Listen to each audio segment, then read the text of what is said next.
Magandang umaga po. Magluluto po ako ngayon ng lumpiang sariwa. Tara po, umpisahan na po natin.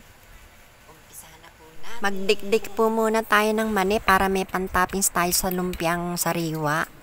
Ayan, iginisa ko na po sa sibuyas at bawang.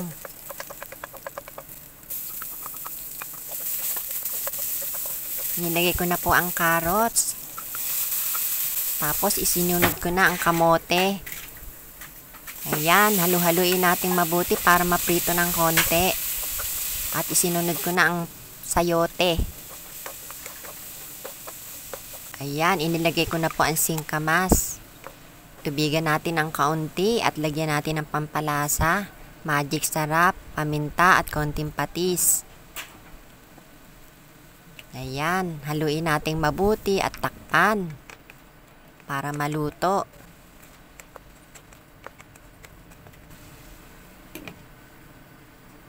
Ayan, nakuluan na po. Pwede nang ilagay ang Baguio beans.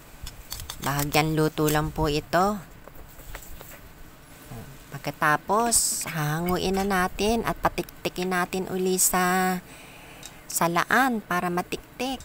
At gagawa na tayo ng pressed lumpia wrapper. Lagyan natin ng isang itlog, kalahating cup na harina, 2 kutsarang cornstarch, konting asin. Ayan, natapos na. Pwede na tayong gumawa ng wrapper.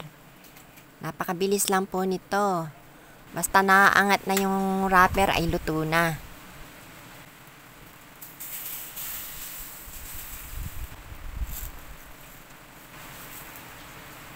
Ayan, madami na tayong nagawa. Pwede na tayong gumawa ng sauce.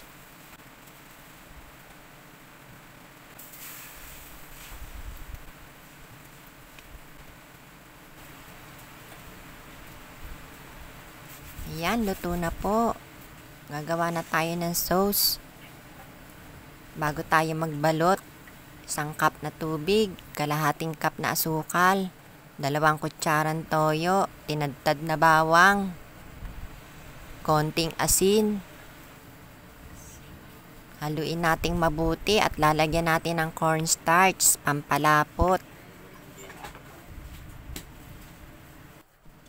Ayan. Pag lumapot ito ay pwede na. Gagawa na tayo ng ayan, magbalot na tayo. Lumapot na ang sauce. Magbalot na tayo ng lumpiang sariwa. Lagyan natin ng mani sa loob. Tinadtad na mani. Dinikdik na mani pala. Sorry.